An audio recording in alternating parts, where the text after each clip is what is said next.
नमस्कार, मैं GRS news के लिए गिरीश चक्रवाल। आज के इस ब्लॉग में मैं बात करूंगा प्रधानमंत्री के उस भाषण की, जो भाषण निरंतर न सिर्फ प्रधानमंत्री की मर्यादा और उनकी भाषाई मर्यादा को खोता जा रहा है, बल्कि कहीं से भी ये नहीं लगता कि देश के प्रधानमंत्री, जो कि खुद को वह देश जो खुद को मदर ऑफ डेमोक्रेसी कहता है और जो प्रधानमंत्री खुद को विश्व गुरु समझने की बात करते हैं, वो उनकी भाषा किस तरह की है। अपने लिए दूसरों की भाषा को मुद्दा बनाने वाले प्रधानमंत्री ने जब सुना या जब उनको जानकारी हुई कि राहुल गांधी अमेठी के बजाय रायबरेली से चुनाव लड़ रहे हैं, प्रधानमंत्री उस समय पश्चिम बंगाल में एक रैली को संबोधित कर रहे थे। अपने रैली को संबोधन के दौरान उन्होंने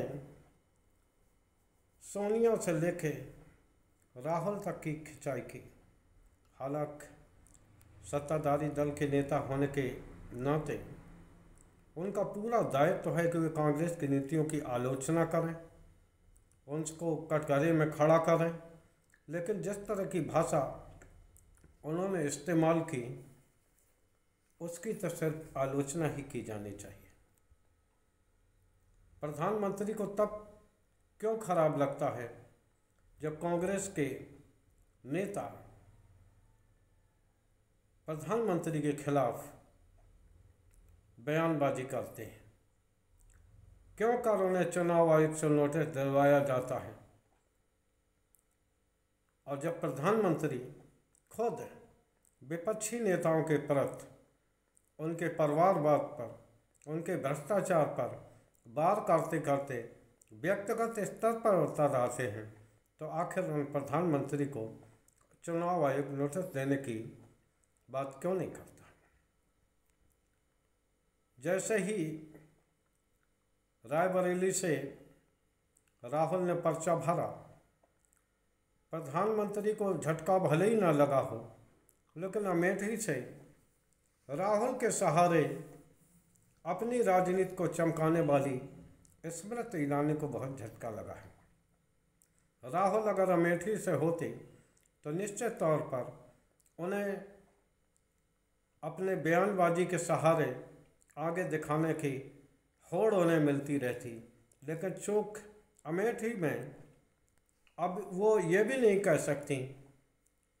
कि राहुल गांधी यहाँ रहते नहीं, यहाँ मिलते नहीं, क्योंकि उनके सामने जो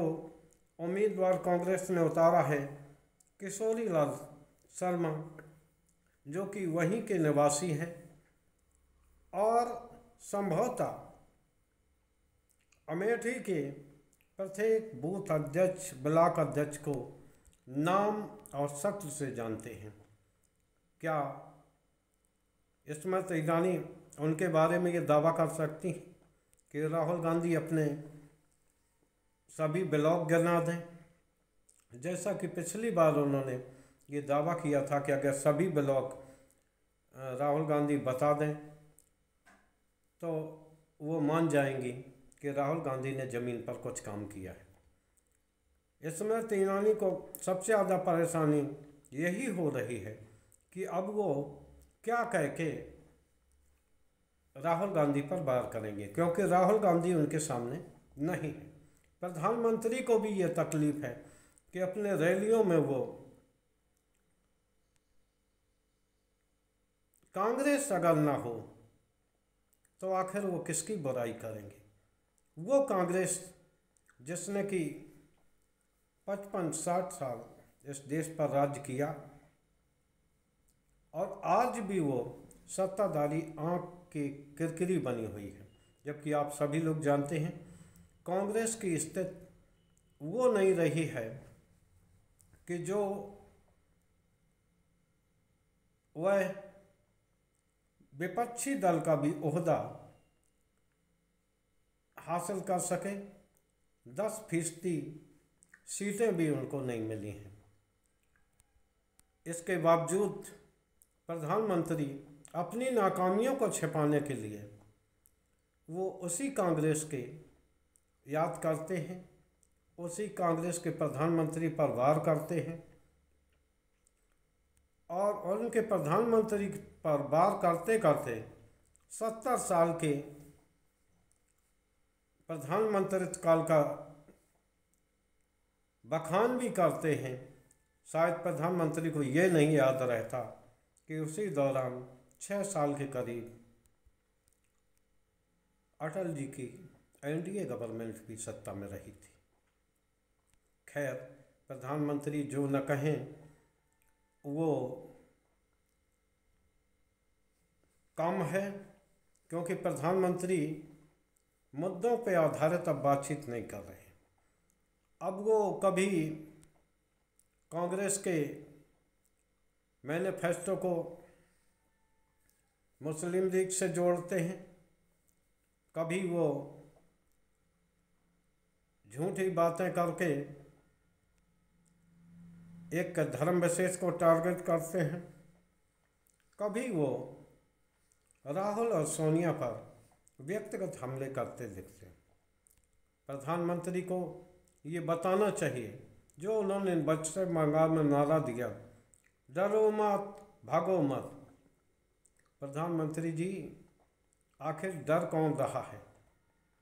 ये आपका डर दिखाता है कि वो कांग्रेस जो उत्तर प्रदेश में मात्र 17 सीटों पर लड़ रही है, पूरे देश में आपसे कम सीटों पर लड़ रही है, इसके बावजूद आप उसी कांग्रेस पर पलटवार करते हैं जो कि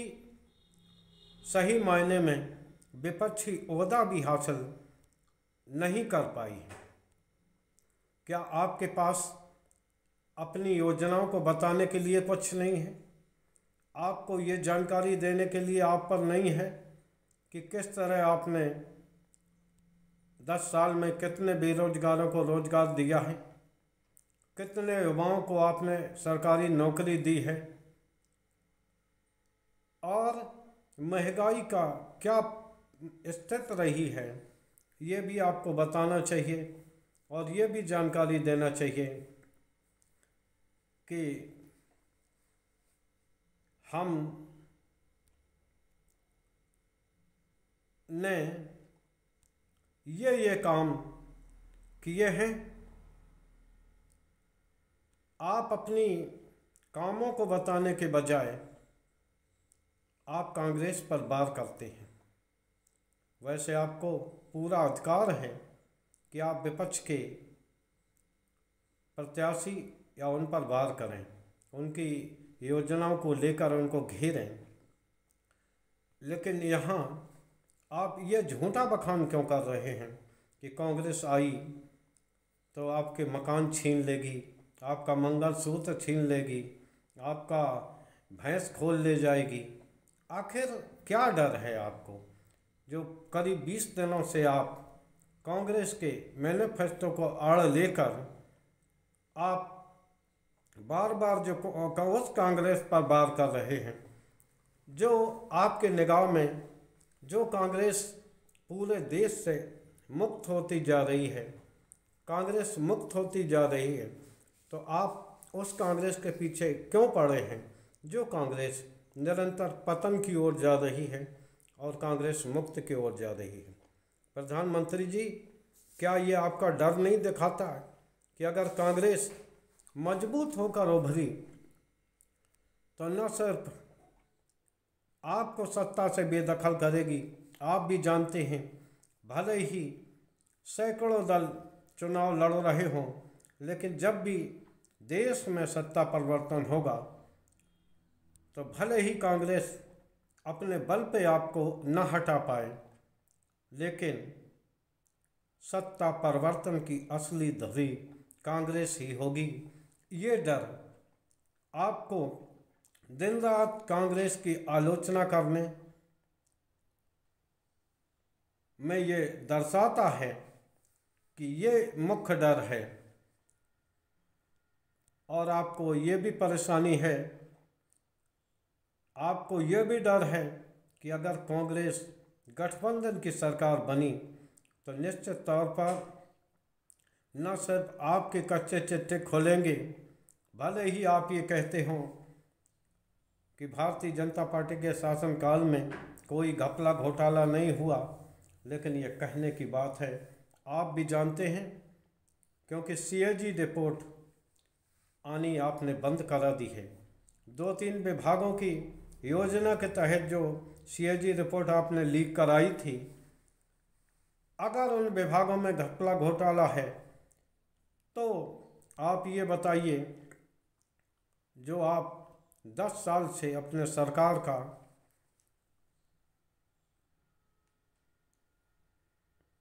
नेतृत्व कर रहे हैं,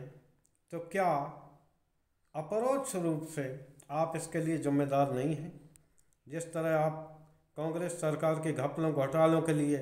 भले ही कांग्रेस के गठबंधन की सरकार रही हो, आप उनके शीर्ष नेतृत्व, यहाँ तक कि सोनिया राहुल के को भी आप टारगेट करते हैं। जिस प्रकार श्रम मंत्रालय में या हाईवे में जिस तरह से घपलों घोटालों का सबकहाट सुनाई दी थी, तो प्रधानमंत्री जी, आपको ये डर भी सता रहा है कि अगर कांग्रेस की गठबंधन की सरकार धोखे में भी आ गई तो आपके वो उद्योगपति मित्र जिन्होंने कि जिनको बढ़ाने के लिए ही आपने तमाम देशों की विदेश यात्राएं की हैं और उन्हें नियम बदल बदल के उन्हें देश के सभी संसाधन सौंपे हैं, यहाँ तक कि आपने योजना को ताक पर रख के उन्हें आगे बढ़ाने का काम किया है, उनके भी घपले घोटाले खुलेंगे। अगर उनके घपले घोटाले खुलते हैं तो निश्चित तौर पर आज जो सिटिंग चीफ मिनिस्टर को आपने जेल में डाल रखा है, तो ये स्थिति आप और आपके खासम खास उद्योगपतियों की भी हो सकती है। असली डर ये है। प्रधानमंत्री जी, दूसरों को मनोरंजक बातों से कह के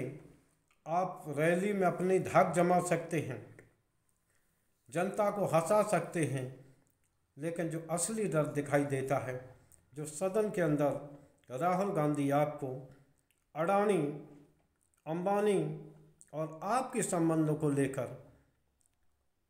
जो आप पर वार करते हैं, असली डर आपका वही दिखाता है। तो डरे हुए विपक्ष नहीं है, विपक्ष को तो आपने इतना कमज़ोर कर दिया है कि वो अगर अपना पर्चा भर रहा है यही बड़ी बात है। लेकिन अगर जनता कहीं चुनाव लड़ने उतर आई और जनता ने विपक्ष की बातों पर विश्वास कर लिया, तो आपकी क्या हालत होगी? असली डर ये है। तो लेकिन आपको तो केवल विपक्षियों पर वार करना है, उन्हें वार करते हुए आपको केवल पब्लिक में अपनी छवि गढ़नी है।